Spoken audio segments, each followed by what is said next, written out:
mukadimah pertemuan kita hari ini, Ustaz. Ya. Assalamualaikum warahmatullahi ta'ala wabarakatuh. Alhamdulillah wa syukurulillah wassalatu wassalamu ala rasulillah wa ala alihi wa sahbihi wa wala.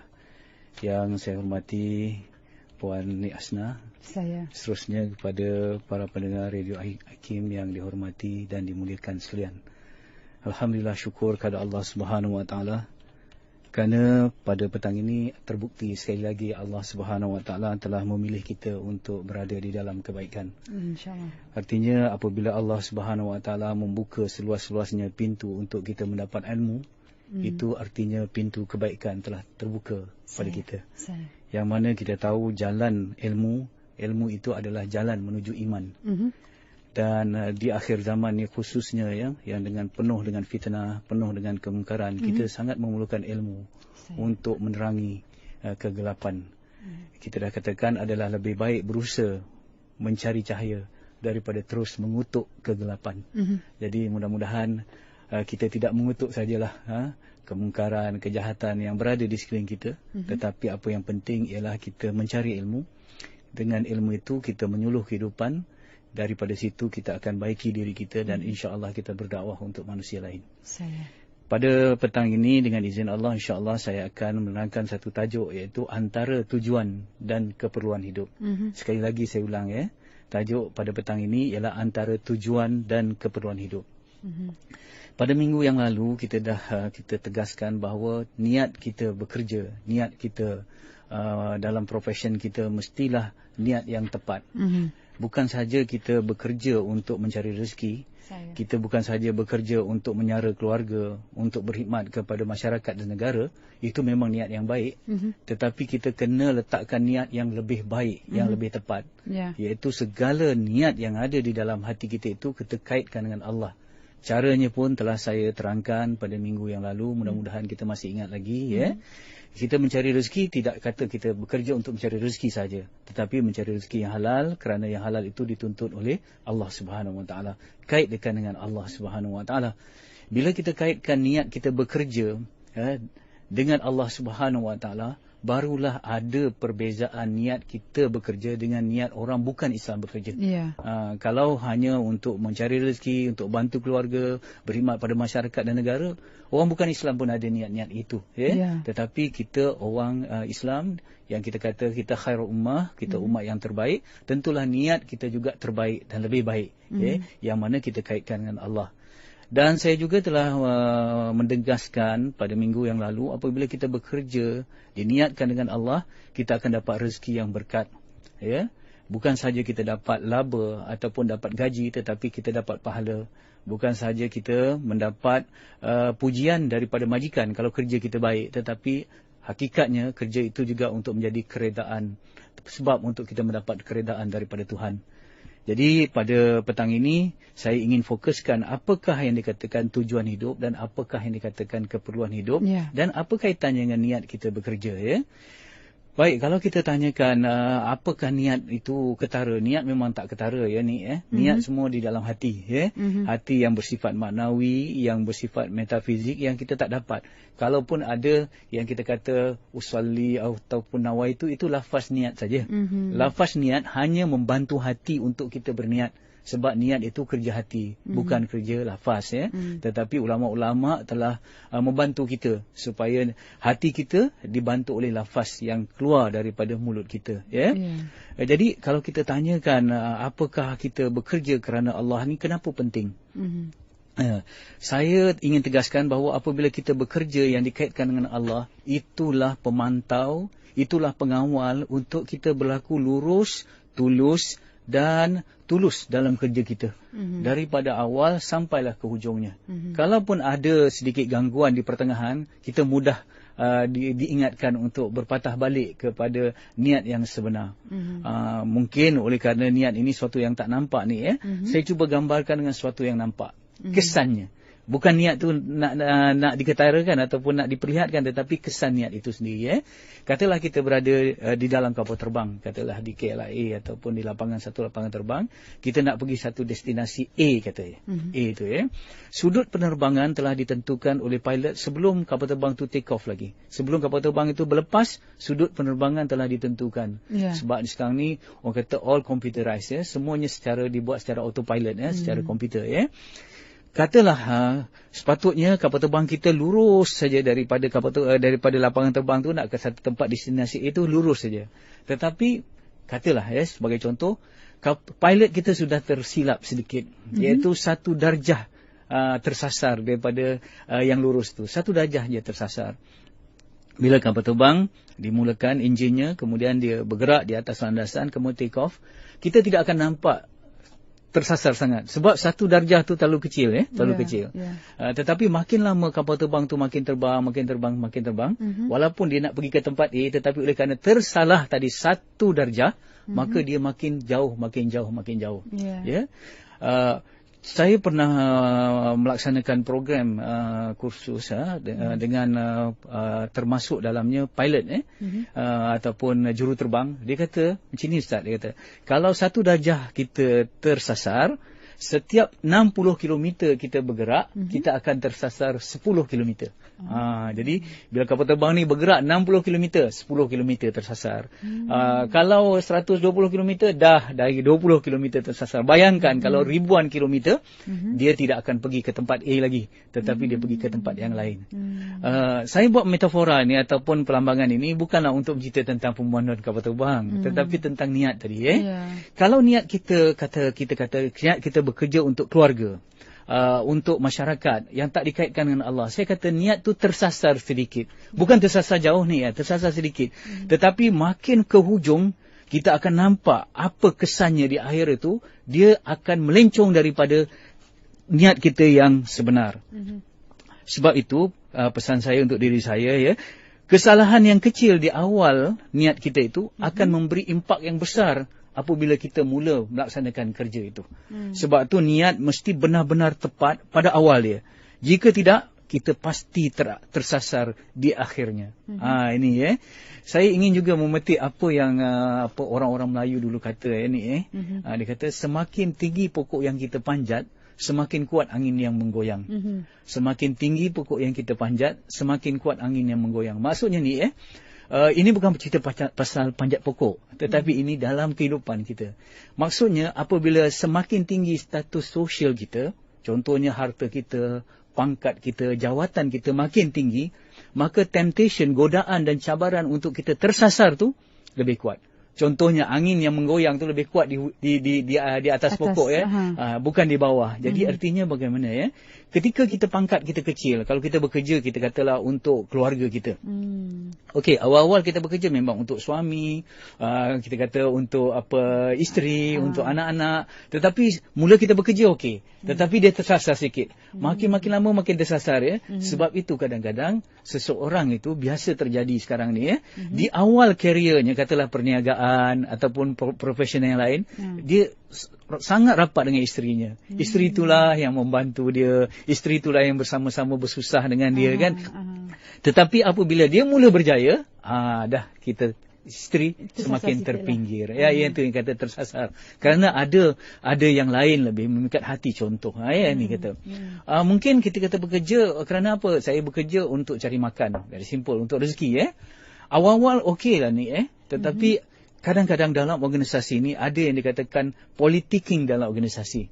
Dalam organisasi mana-mana pun ada politicking dia. Cuma apakah dalam keadaan terkawal ataupun tidak terkawal. Kalau politicking itu terlalu tinggi, macam mana berlaku backstabbing. Backstabbing maksudnya tikam daripada belakang, berlaku mengumpat kata-kata kan, backbiting, gigit di belakang dan sebagainya. Waktu mula kerja tak terlintas kita nak bergaduh macam ni. Kita kata saya bekerja cari makan. Tetapi apabila lama kita bekerja, seolah-olah cari makan tu dah tertukar jadi cari lawan. Sebab bergaduh saja. Kalau peringkat awal kita masuk dalam organisasi tu, pangkat kita kecil. True colours kita, warna kita sebenar tak nampak lagi. Tapi makin lama pangkat kita tinggi. Kerana apa? Kita intellectual kita hebat. Ni dalam kehidupan ini orang kata besar kepala dengan kepala besar kadang-kadang lazim-laziman ya. Besar kepala maksudnya ego. Kepala besar maksudnya orang tu think big ya. Tapi selalunya orang bila dah naik pangkat dia sebagainya dia dah ego waktu tu ya. Dia dah terlupa bahawa awal-awal dia bekerja tadi untuk apa.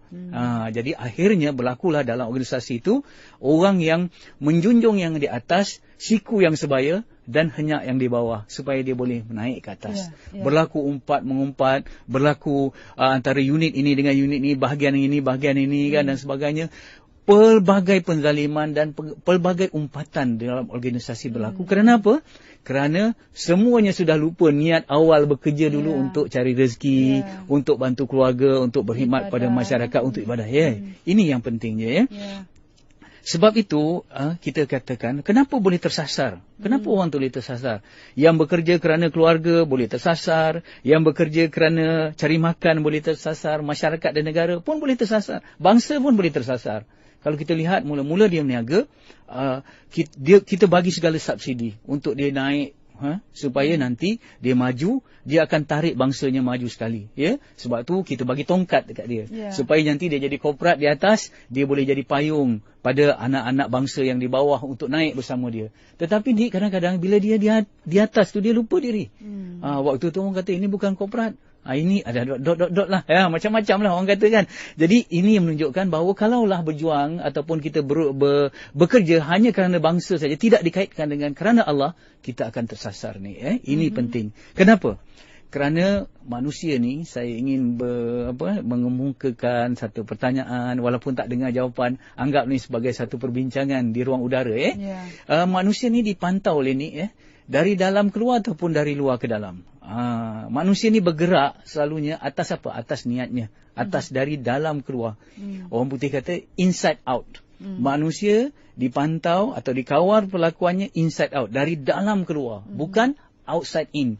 Bukan dari luar ke dalam. Kalau kita lihat, kalau kerana keluarga tadi, kerana rezeki tadi, kerana bangsa, kerana masyarakat, itu semua luar diri kita. Tetapi apa yang ada di dalam diri kita? Di dalam diri kita ialah hati kita. Dan hati itulah tempat letaknya niat. Dan niat itulah yang kita nak letakkan, nak semaikan, nak sematkan. Allah berada di hati kita. Feeling of God in you. Nak kena ada. Sebab itu apabila orang tu bekerja, mencari rezeki yang dikaitkan dengan Allah, kerana bangsa yang dikaitkan dengan Allah dan segala-galanya, orang ini tidak akan tersasar ni. Kerana apa? Kerana hati tu memantau luarannya.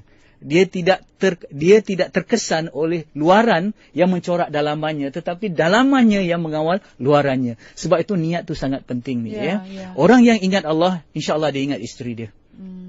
Dia tidak akan pinggirkan isteri dia walaupun dia berjaya bagaimanapun orang yang ingat Allah, insya-Allah dia ingat keluarganya, masyarakatnya, negaranya dan juga bangsanya, insya-Allah Tetapi kalau orang lupa Allah, niat itu sudah tersasar daripada awal lagi dia tak nampak peringkat awal, tetapi di hujung baru kita tahu, akhirnya dia lupa keluarga, lupa bangsa, lupa negara.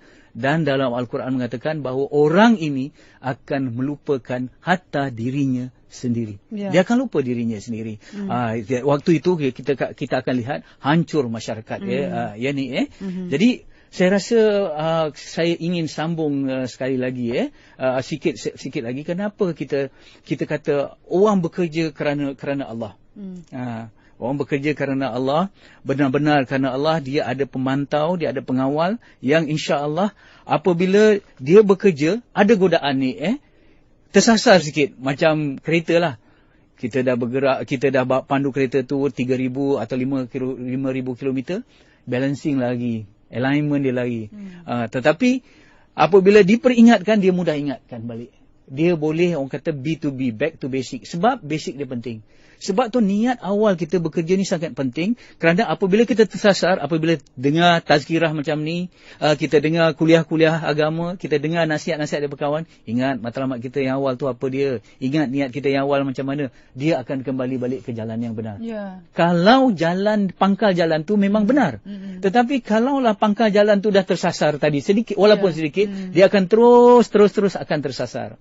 Sebab itu sekarang ni penting untuk kita bekerja sungguh-sungguh kerana Allah Subhanahu Wa Taala. Itu penting, itu penting Baik. Dan kita juga Ustaz, saya kira melihat kehidupan ini sebagai satu ujian ni, rentetan dari apa yang Ustaz katakan. Saya teringat satu mutiara kata yang mengatakan seorang wanita diuji ketika lelaki tidak memiliki apa-apa, dan seorang lelaki diuji ketika dia memiliki segala-galanya. Itu yang saya katakan. Kita tidak tahu warna sebenar kita hingga apabila kita diuji. Sebab tu dalam Al-Quran pun Allah menegaskan, jangan kamu mengaku kamu beriman sebelum kamu diuji. Jadi ujian ni selalunya ujian yang susah, ujian yang sukar, orang selalu boleh ingat Allah.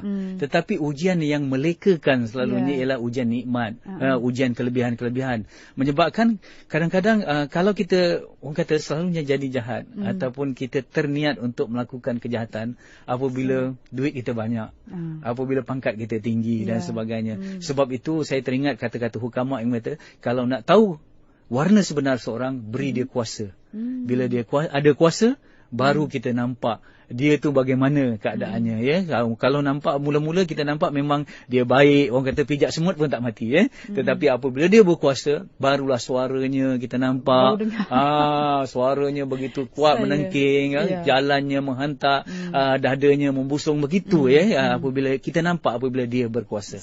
Okey, kita lalukan juga pendengar kita untuk sama-sama menyertai perbincangan kita pada hari ini. Hubungi kami 0362051500 dan juga kita buka peluang kepada anda untuk menghantarkan pesanan ataupun apa juga soalan menerusi Facebook IKIM FM, dan kita dah ada beberapa soalan Ustaz, daripada Siti Aminah, apa yang dimaksudkan mukmin profesional katanya, dan daripada RJ Azhar, apakah sifat sebenar mukmin profesional dan apakah petua untuk mendapatkannya di akhir zaman yang penuh dengan fitnah ni. Soalan daripada Sal Muhammad, katanya bagaimana hendak mendidik hati supaya niat bekerja kita ke arah redha Allah, memandangkan cabaran masa kini yang hebat. Kadang-kadang kita sendiri pun katanya keliru, dan adakah setiap hari kita perlu memperbaharui niat bekerja kita sebelum memulakan kerja. Saya teruskan soalan berikutnya saya. Isu Haida Ismail, bagaimana caranya kita nak mendidik diri ke arah mukmin profesional? Dan Mariam Zin bertanya, katanya saya mempunyai kerjaya dan mempunyai seorang anak berusia 6 bulan serta menyambung pelajaran di peringkat master. Apakah nasihat untuk saya supaya menjadi mukmin? Sejak menguruskan hal ehwal rumah tangga, kerjaya dan pelajaran saya dah jarang baca Al-Quran. Okey, itu dia soalan-soalan, dan betapa banyaknya pemanggil kita nak melayani pemanggil kita, ataupun Ustaz nak jawab dulu soalan? Kita jawab dulu. Jawab dulu ya. Okey. Pertamanya ingin saya tegaskan bahawa mukmin orang yang baik kelakuan. Profesional orang yang baik pekerjaan ataupun peranan atau tanggungjawabnya. Ini selaras dengan dua misi manusia di dunia ini. Misi yang pertama manusia ialah untuk menjadi hamba Allah. Dia mesti jadi baik sebagai hamba Allah. Yang kedua sebagai khalifah di muka bumi. Ini dia misi profesional melalui pekerjaannya. Dia nak memberi kebaikan. Jadi ni dalam hidup ini kita tak boleh jadi baik saja. Tak cukup jadi baik saja. Tetapi kita kena memberi kebaikan. Jadi yang pertama kita baik sebagai hamba Allah. Kita nak kena memberi kebaikan sebagai khalifah di muka bumi. Jadi untuk memberi kebaikan kepada orang lain ni ialah melalui pekerjaan kita, melalui profession kita, melalui peranan kita. Baik. Untuk menjadi hamba Allah yang baik, yang dikatakan hamba Allah yang baik, akhlaknya baik, sifat-sifat mahmudahnya, ada redanya, ada sabarnya dan sebagainya, itu dia sebagai hamba Allah. Tetapi dia sebagai khalifah, dia mesti ada, orang kata, kecekapan dan juga keberkesanan dalam tugasnya. Dia orang yang ada kepakaran dalam pekerjaannya. Dia ada ilmu dalam kepakaran dalam pekerjaannya. Jadi kita tak cukup kita hanya jadi baik, tetapi kita kena orang yang menjadi cerdik ataupun orang yang ada kepakaran dalam tugasannya. Itu yang dikatakan mukmin profesional.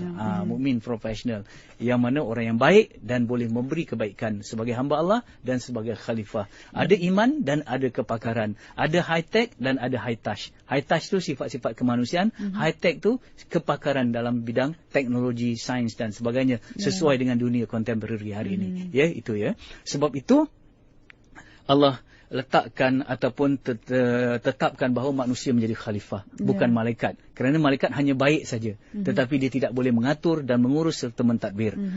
Justru sebab itu manusia Nabi Adam, dia pakar dalam mengatur kehidupan di dunia ini, kerana dia tahu attribute of nature. Nama-nama benda dia tahu semua. Itu lambang kepakaran yang dikatakan dalam surah Al-Baqarah yang panjang itu.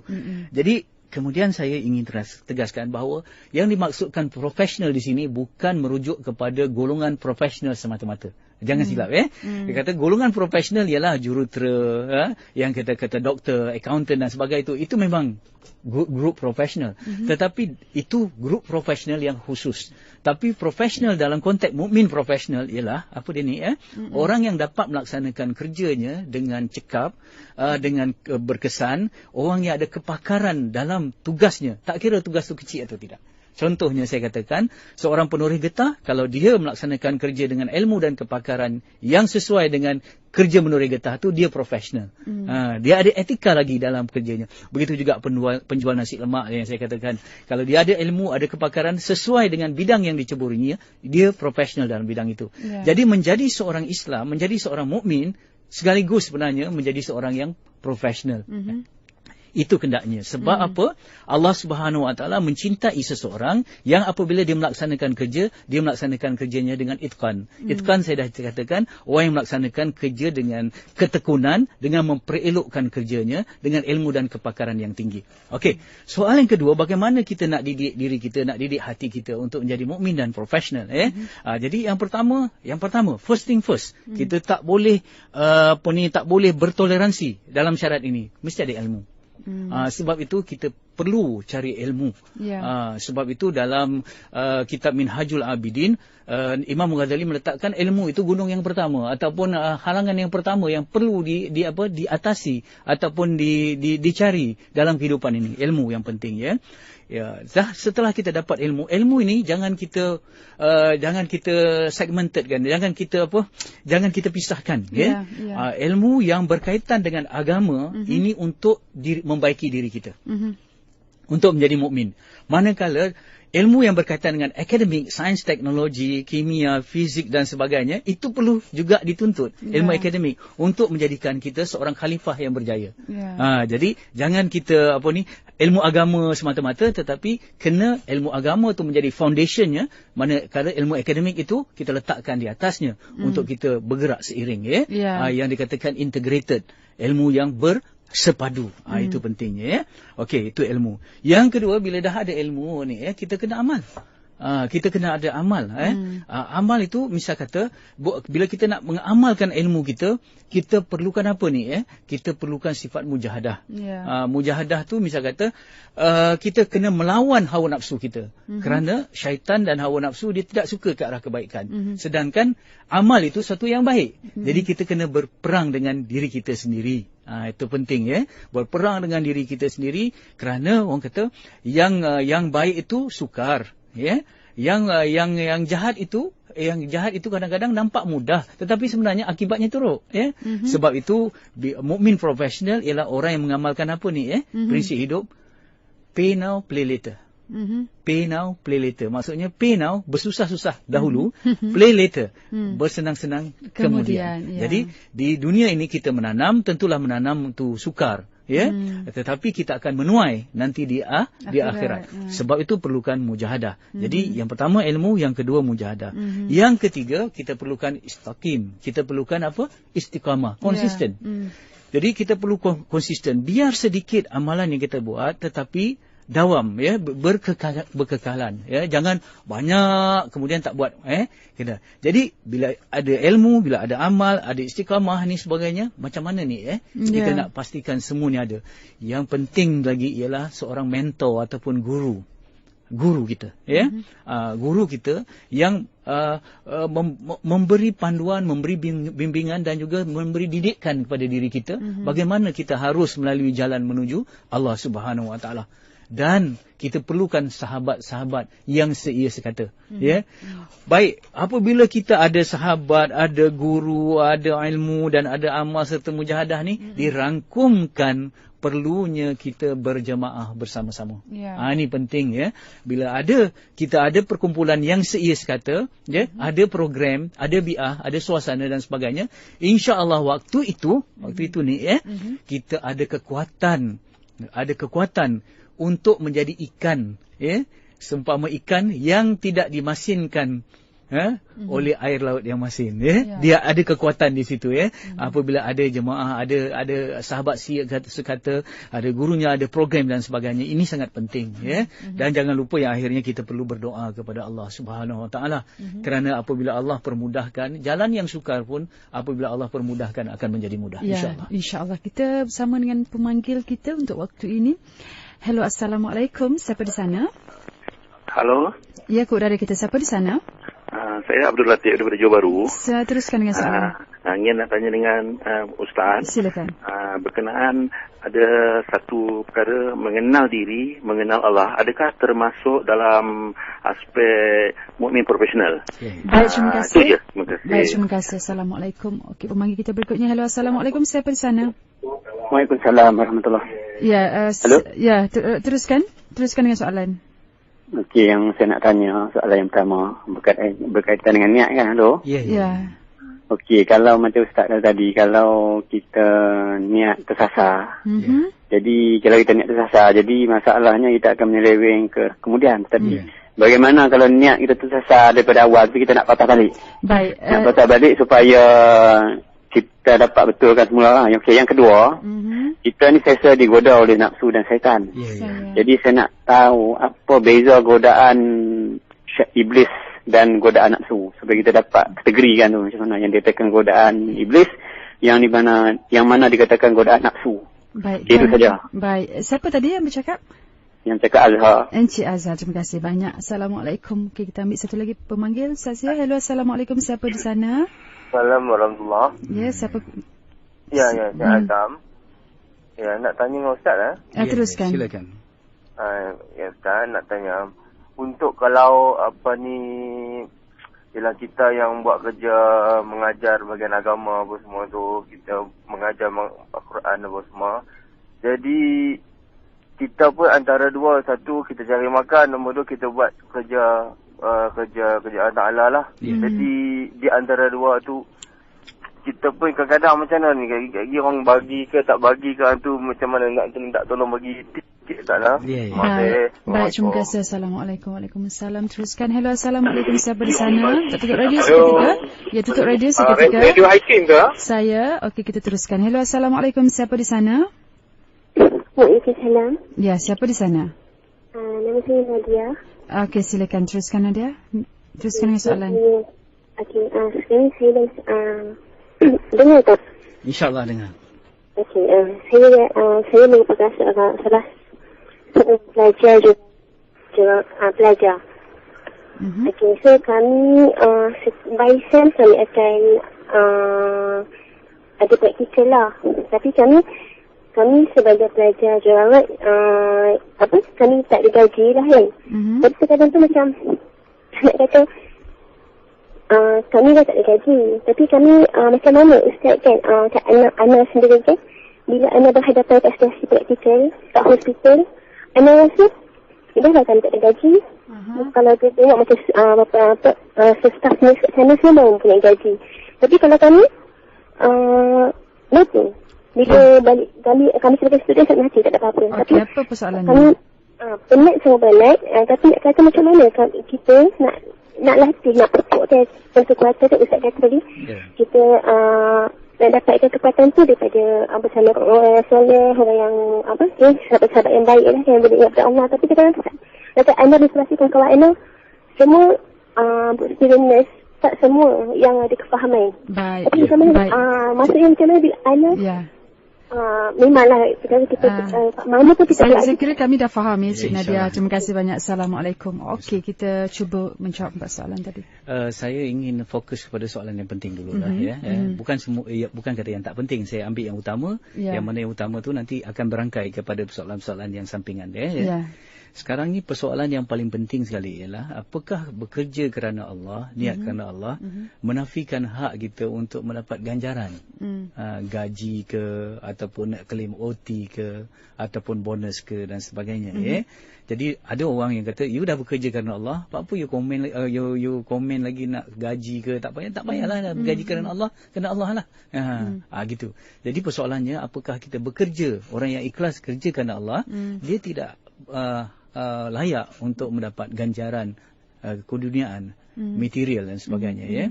Baik, cuba dengar betul-betul ya. Dalam hidup kita ni ada dua perkara ada dua perkara. Yang pertama, apa yang dikatakan keperluan hidup. Ini tajuk kita hari ini. Keperluan hidup. Yang kedua ialah tujuan hidup.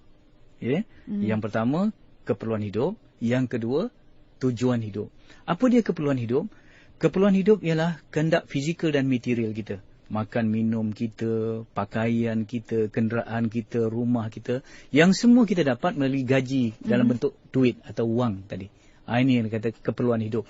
Kalau kita belajar teori hierarki keperluan Maslow, kita nampak kehendak fisiologi. Yang di bawah tu. Ini dikatakan keperluan hidup. Dia merupakan hardware manusia. Hardware manusia. Apakah dia katakan yang kedua pula ialah tujuan hidup kita. Apa dia tujuan hidup kita? Tujuan hidup kita adalah untuk mengabdikan diri kepada Allah. Untuk jadi hamba Allah. Untuk beribadah kepada Allah. Ya, ini yang dikatakan ibadah yang kita katakan dulu. Ibadah asasnya, ibadah sunatnya, ibadah umumnya. Ya. Jadi, pertama, keperluan hidup. Yang kedua, tadi ialah tujuan hidup. Dalam Islam ni, dengar betul-betul. Manusia tidak boleh memburu keperluan hidup sehingga meminggirkan tujuan hidup. Tetapi hakikatnya ramai manusia di hari ini yang memburu keperluan hidup tak fikir langsung tentang tujuan hidup. Dia buru pakaian, kenderaan, rumah, makan, minum, harta kekayaan, dia terlupa langsung, tak ingat dia nak menjadi hamba Allah yang sebenar. Ini yang dikatakan dia bukan hidup sebenarnya, dia hidup-hidupan waktu tu. Baik. Dalam Islam juga kita tidak boleh memburu tujuan hidup kita dengan meminggirkan keperluan hidup kita. Sebab apa? Kalau kita nak jadi hamba Allah, kita nak beribadah, sama ada ibadah asas, ibadah sunat, ibadah umum yang saya katakan minggu-minggu yang lalu, kita perlukan pakaian, kita perlukan kereta, kita perlukan makan, minum dan sebagainya. Kalau keperluan hidup itu merupakan hardware manusia, tujuan hidup adalah software manusia. Jadi sebab itu kita kena beribadah kepada Allah tetapi tidak meminggirkan keperluan hidup kita. Dan kita memburu keperluan hidup kita tidak meminggirkan tujuan hidup kita. Cuba tengok ni Dengan keperluan hidup kita, kita membina rumah. Apa yang dikatakan dalam bahasa orang putih house. Tetapi dengan tujuan hidup baru kita membina home, rumah tangga. Rumah dibina dengan kayu, dengan besi, dengan batu. Tapi rumah tangga dibina dengan kasih sayang.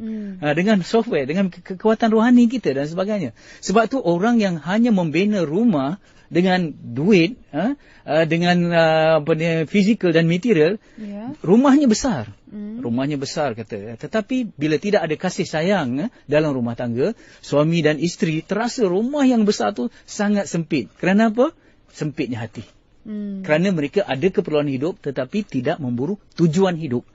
Tetapi kalau orang tu ada tujuan hidup yang baik, ada ketenangan dan sebagainya, rumahnya menjadi rumah tangga home, Allah, kereta sempit je, Pro 2, dah sempit tetapi sempit lagi, rapat lagi. Sebab apa? Ada kasih sayang. Sebab itu bila kita ada kasih sayang, tempat yang sempit dia rasa lapang, luas dan sebagainya. Sebab itu dengar betul-betul dalam kehidupan kita, apabila kita bekerja, kita kena memburu tujuan hidup kita lebih utama daripada keperluan hidup kita. Walaupun tidak salah untuk kita memburu keperluan hidup kita.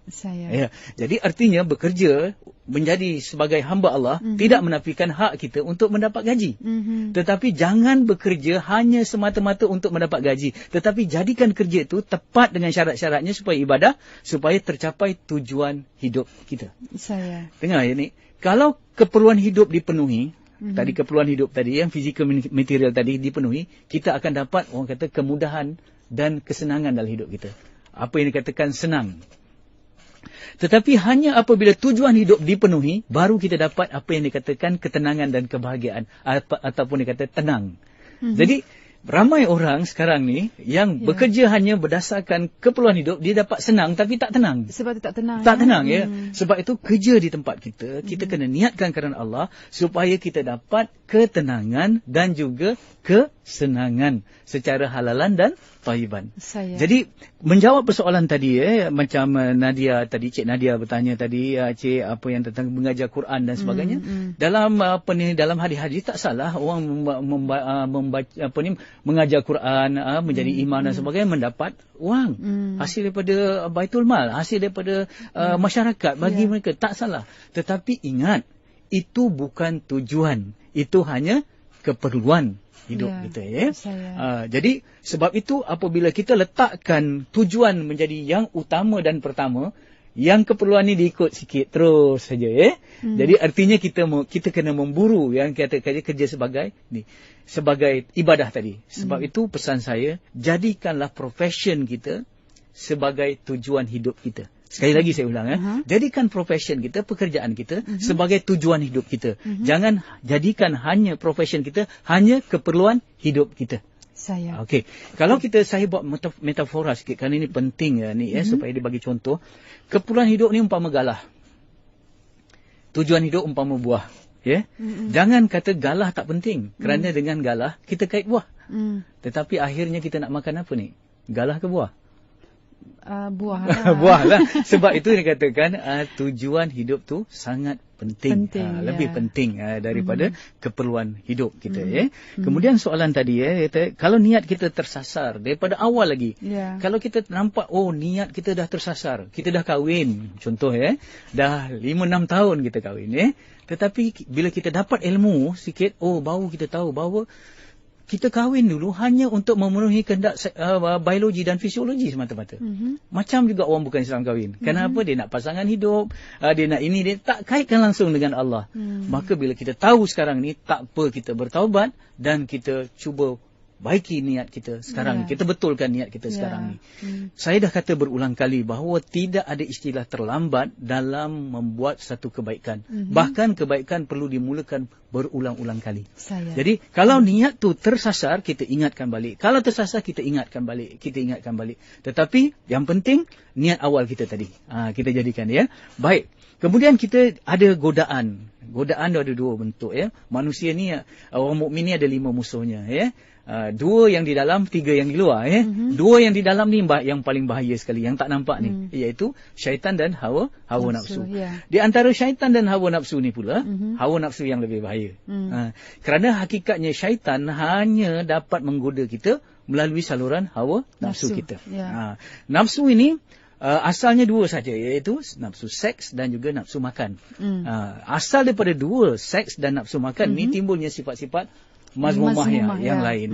Jadi kita lihat daripada nafsu seks, Qabil dan Habil, macam mana kerana nafsu makan, misal kata datuk kita terkeluar daripada syurga, asalnya dia makan juga seks. Daripada itu timbul marah, timbul dengki, timbul dan sebagainya. Jadi syaitan, macam mana godaan syaitan? Syaitan dia menakut-nakutkan. Menakut-nakutkan kita. Kalau ikut Islam nanti tak maju. Nanti kalau ikut Islam nanti berkrisis. Kalau ikut Islam betul-betul nanti susah. Dia datang dengan apa? Dengan bisikan-bisikan. Bisikan-bisikan syaitan. Yang datang daripada nafsu kita. Sebab itu ni, kalau kita dapat mengawal nafsu kita, syaitan tidak akan mampu menggoda kita. Sebab itu kalau kita lihat, pada bulan puasa contoh ni, pada bulan puasa syaitan semua dirantai. Tetapi kenapa masih lagi orang tak puasa? Kenapa lagi orang ada yang melakukan kejahatan, termasuk diri kita lah. Kita bukan tengok orang lain. Kenapa kita masih lagi jahat? Kerana walaupun syaitan telah dirantai, tetapi nafsu kita masih ada. Dan nafsu itulah sentiasa bergolak. Sebab itu saya ingin terus kaitkan dengan soalan yang tadi. Man arafa nafsahu faqad arafa rabbah. Barang siapa yang mengenal dirinya, dia akan mengenal Tuhannya. Ini bukan hadis, tetapi ini asar, kata-kata daripada ulama-ulama, hukama. Memang betul. Kalau kita kenal diri kita, kenal diri kita ni, diri kita yang lemah, diri kita yang tidak berdaya, diri kita yang miskin, diri kita yang dulunya terjadi daripada air yang hina, itu air mani yang hina, yang tidak ada kekuatan apa-apa. Waktu itu baru kita nampak dari mana kita datang. Siapa yang mengukuhkan kita dengan tulang belulang, dengan daging sehingga kita boleh berdiri? Siapa yang memberi akal kepada kita? Siapa yang memberi segala-galanya untuk kita? Man arafa nafsahu, waktu itu barulah faqad arafa rabbah. Baru kita tahu bahawa kelemahan kita ini ada kekuatan datang daripada Allah yang mencipta kita.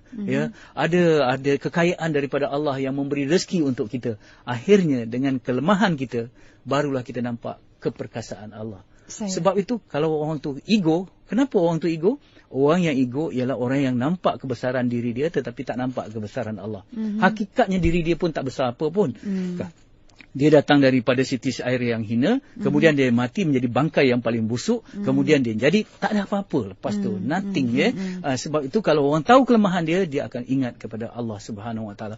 Dalam konteks mukmin profesional, sebab itu kalau kita nak jadi mukmin, kita kena betul-betul mengabdikan diri kita kepada Allah melalui ibadah asas dan ibadah sunat. Dan kalau kita dah tahu apa yang Allah berikan pada kita ni segalanya, Allah bagikan kita fikiran, Allah bagikan tenaga, bagi segala-galanya untuk kita ni untuk apa ni? Untuk kita memberi kepada manusia lain. Dengar betul-betul lah. Allah memberi untuk kita memberi semula. Allah memberi kekuatan kepada kita untuk kita menguatkan hamba-Nya yang lemah. Kerana Allah tu Ar-Razzaq. Ar-Razzaq artinya memberi rezeki. Allah memberi rezeki direct dan juga Allah memberi rezeki melalui perantaran hamba-Nya yang lain. Dan kena sentiasa anggap bahawa diri kita adalah hamba Allah yang menjadi saluran rezeki oleh Allah kepada hamba-Nya yang lain. Sebab itu bukan dari kita. Sebab itu selalu saya katakan, orang yang betul-betul kenal dirinya dan kenal Allah, dia rasa tidak memiliki dan rasa tidak dimiliki. Dia tidak rasa memiliki dan tidak rasa dimiliki oleh sesiapa tapi oleh Allah Subhanahu Wa Taala. Dan perkara yang sikit pun, maksudnya material yang sikit pun kita akan rasa cukup asalkan kita insya-Allah kebesaran Allah tu sentiasa berada dalam hati kita. Dan sebagaimana Ustaz kata tadi, kita kejar tujuan hidup, insya-Allah keperluan itu akan datang dengan sendirinya. Cukup cantik sekali. Terima kasih juga untuk pengirim SMS Syah dan juga pengirim Facebook. Kalau nak ikutkan di sini Ustaz, ramai sangat soalan, saya pun tak tahu nak baca yang mana satu. Kita ucapkan terima kasih kepada rakan-rakan Facebook kita. Mungkin saya akan baca poin-poin penting sajalah Nanti saya jawab juga secara umum. Sebagaimana Wan Zuraida katanya nak jadikan tempat kerja umpama sejadah dan kita jadikan tempat kerja sebagai tempat ibadat. Betul. Abi Ashraf juga katanya orang Islam itu akan diterima ujian yang hebat. Itu sebab orang Islam sentiasa berada dalam keadaan susah. Orang bukan Islam, Allah beri rezeki yang banyak supaya mereka sentiasa sesat. Itu Ustaz ulas lah. Fairuz Liana katanya bagaimana nak jadi seorang yang tak stres dan juga tenang dalam kerja yang banyak yang bertimbun-timbun. Nuraini Mak Husin juga niat hati nak bekerja ikhlas kerana Allah, namun bila ada yang mengambil kesempatan katanya keadaan tu berubah tak ikhlas. Nur Fansuri juga tanya kalau dalam organisasi tak ada ukhuwah yang baik, jadi apa yang perlu dilakukan. Marhalis Hasan juga ucapkan terima kasih kepada Ustaz. Juga daripada Afiq Al-Idrisi nak tanya, saya pemimpin sebuah persatuan yang rata-ratanya di bawah saya adalah mereka yang berusia daripada saya, jadi bagaimana saya nak kendalikan situasi ini? Okey, dan seterusnya Ida Rosnida, bagaimana cara nak tegur dan nasihat ketua yang tak solat? Katanya orang bawah semua solat.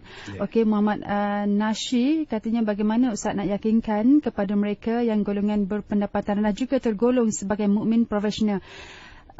Daripada itu di antara pendengar kita yang mengirimkan SMS juga. Terima kasih kepada Muhammad Fadlisha bin Rusli, katanya niat itu bersifat tidak nampak. Kadang-kadang kita bekerja kerana Allah, semasa bekerja kita diberi yang terbaik, tidak kira pada mana pihak pun. Tapi bila ada pihak memandang usaha kita sebagai membodek bos, jadi bagaimana hendak mengalihkan tanggapan sebegitu? Okey, semua soalan yang indah-indah saya kira. Saya kalau saya bergantung kepada diri saya saja, saya ada sebab untuk bimbang dan juga kecewa. Sebab saya tak dapat memahami, mendengar dan menjawabnya semua kan. Tetapi saya serahkan semula kepada Allah. Mudah-mudahan Allah menjadikan kita sebab untuk membantu. Jadi yang saya nak tegaskan bahawa kita bekerja mesti atas dasar tujuan, bukan keperluan. Walaupun tidak salah untuk kita mendapat keperluan hidup kita, mendapat gaji dan sebagainya. Kerana apa? Apabila kita bekerja kerana tujuan, kita bekerja kerana Allah. Dan ahli-ahli tasawuf mengatakan kadang-kadang bukan saja peringkat lillahi ta'ala, tetapi billah, dengan Allah. Dia bekerja dengan Allah Subhanahu Wa Taala. Dan dia terasa Allah Subhanahu Wa Taala sentiasa berada di sisinya ketika dia melaksanakan kerja. Itu yang dikatakan bukan berada di tempat, tetapi dalam hati kita. Feeling of God in you. Jadi apabila kita rasa Allah Subhanahu Wa Taala bersama kita ni, apakah kita akan rasa lemah? Kita tak akan rasa Kita tidak akan rasa lemah. Bersama dengan orang kaya pun, kalau kita naik kereta besar sekali-kali dengan orang kaya, kita pun terasa kaya juga. Kalau kita bersama-sama dengan orang yang gagah, kita tak takut orang yang something jalanan ni. Sebab yang tepi kita ni, dua kiri kanan ni black bag semua. Jadi begitulah orang yang bekerja dengan Allah, bersama dengan Allah, dia tidak akan rasa takut. Dia tidak akan rasa kecewa ketika berhadapan, sebab ini kerja daripada Allah Subhanahu Wa Taala. Kalau bertembung dengan masalah, dia tak mudah jadi stres. Sebab apa? Ada talian hayat yang dia boleh adukan kepada Allah. Itu yang dikatakan doa, itu yang dikatakan istikharah, itu yang dikatakan solat hajat dan sebagainya. Dia dah tahu dah bahawa dia bekerja ni bukan untuk dia, tetapi bekerja kerana Allah Subhanahu Wa Taala. Kalau bertembung dengan masalah, Allah lebih tahu untuk membantu dia. Itu penting. Itu rasa hati kita. Ini penting. Kemudian bagaimana kalau kita bekerja atas dasar keperluan? Kalau berdasarkan keperluan saja ni, kita akan pimai-pimai tang tu saja. Orang kata kita go ahead ghostan. Dia tak pergi mana-mana. Sebab tu manusia hidup di akhir zaman ni macam itulah. Contoh ni, kalau kita tanya seorang pakcik yang sedang jogging di taman, di satu taman, kita tanya, pakcik, kenapa pakcik jogging? Saya jogging nak sihat. Lepas pakcik sihat nak buat apa pakcik? Pakcik nak jogging balik. Dia pusing macam ni. Sepatutnya dia jogging untuk sihat untuk ibadah. Macam kita tanya, untuk apa you makan? Saya makan untuk hidup. Hidup untuk apa? Hidup untuk ibadah. Kalau dia kata makan untuk hidup, hidup untuk apa? Makan balik. Dia akan putar balik. Sebab itu kalau kita tengok dalam media sekarang ni, yang digempur-gempurkan hanya keperluan hidup, tetapi bukan tujuan hidup. Ini rumah yang besar kita tengok, sampai kita terasa kecil sangat rumah kita. Wajah-wajah yang cantik, yang orang kata yang slim dan sebagainya, makanan-makanan, resipi-resipi yang enak-enak dan sebagainya. Ini semua keperluan hidup ni. Orang dah makan makanan yang lazat, dah perut dah besar, slim tadi, kempis balik, kemudian rumah macam ni, cari rumah yang lain. Kemana kita nak pergi dalam putaran hidup yang meletihkan ini? Sebab itu Allah Subhanahu Wa Taala menegur manusia, fa aina tazhabun? Kemana kamu nak pergi? Kerana kamu hanya memburu keperluan hidup yang umpama galah tadi, tetapi tidak ada buah yang dicapai dalam kehidupan kita. Sebab itu penting sekali bagi kita bekerja atas dasar tujuan hidup. Ingatkan gitu, kerana Allah. Dan insya-Allah kita akan jadikan, saya teringat tadi jadikan pekerjaan kita sejadah untuk beribadah. Contohnya kalau kita beribadah, kita solat. Contoh ni orang lelaki yang solat atau orang perempuan yang solat, kita dalam satu saf satu saf, rapat-rapat saf kita Ada tak masa kita imam di depan, kita merapatkan saf tu, siku menyiku, tumbuk menumbuk? Tak ada. Sebab apa? Kita rasa kita berdepan dengan Allah Subhanahu Wa Taala. Maka begitulah kalau betul-betul kerja sebagai satu ibadah dihayati ni, kurang pergeseran. Bukan tak ada, kurang pergeseran. Kalau ada pergeseran, mudah didamaikan. InsyaAllah kalau ada pergeseran di pejabat, kita anggap itu sebagai satu semangat kita dalam tugas bekerja. Apapun Ustaz, sekiranya segala diserahkan kepada Allah, insyaAllah hidup akan menjadi sangat mudah. InsyaAllah, mudah-mudahan. Baik, terima kasih banyak. Kalau nak ikutkan, saya nak panjang.